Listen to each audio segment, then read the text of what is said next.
Thank you, Chairman Raskin, Ranking Member Mace, members of the committee. I'm grateful for the opportunity to speak to you today to address ongoing threats of white supremacy and extremism and the impact they have on our communities, our democratic institutions, and the very fabric of American society. Since 1913, ADL has worked to stop the defamation of the Jewish people and to secure justice and fair treatment for all. We have a world-class team of analysts and investigators who track and respond to extremism and threats from across the ideological spectrum. Our work shows that domestic extremism remains a clear and present danger to our democracy.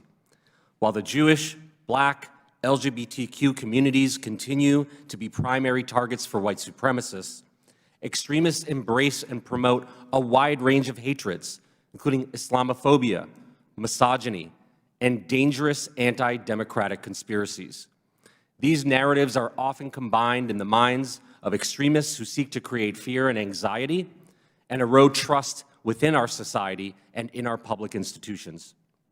It is important to underscore how broadly and profoundly these forms of extremism impact all Americans, regardless of how they identify, their political affiliations, or where they live.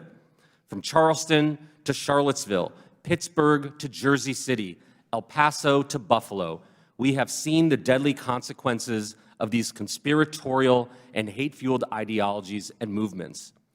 And in this moment, we are watching the dangerous normalization of ideologies that animate white supremacy and other forms of extremism. Thanks to disinformation and toxic conspiracy theories, including those surrounding the pandemic, election denial, and the Great Replacement theory, once fringe beliefs are taking root in our public discussion. This normalization could not happen without elected officials, television pundits, and other high-profile influencers legitimizing these views. A recent study by ADL and the Princeton's Bridging Divide Initiative documented the proliferation of threats and harassment against local officials. These threats discourage civic engagement, increase social and political division, and terrorize elected officials. But we also need to address threats from inside our institutions. Another ADL report identified hundreds of individuals on the Oath Keepers membership list in sensitive positions, including law enforcement, military personnel, and elected officials. Extremists thrive in times of political and social unrest, and technical tools and platforms help extremists reach, recruit, and radicalize more efficiently than ever before. The Buffalo shooter, who earlier this year left 10 people dead and a city reeling in horror, was drawn to hateful content on 4chan. He incorporated this content into his online manifesto. He used Twitch and Discord to record his views and ultimately amplify live footage of his attack. Modern extremists have developed a deadly blueprint. They prepare their social media strategies to signal back to their online communities at the same time they are preparing their weapons.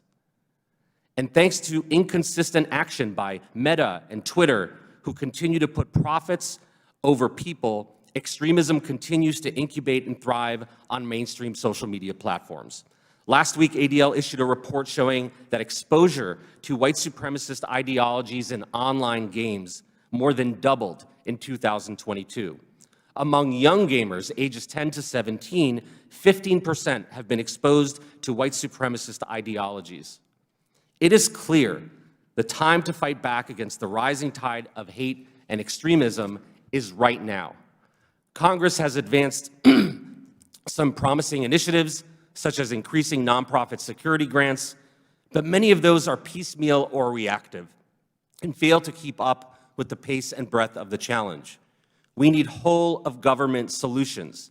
This is why ADL introduced its comprehensive Civil Rights Forward Protect Plan, which includes calls to pass an appropriations bill that resources to the threat, grow the nonprofit security grant program, combat extremism within our institutions, including through NDAA, end the complicity of social media services in facilitating extremism, establish an independent clearinghouse for online extremist content, and finally, make hate crime reporting mandatory.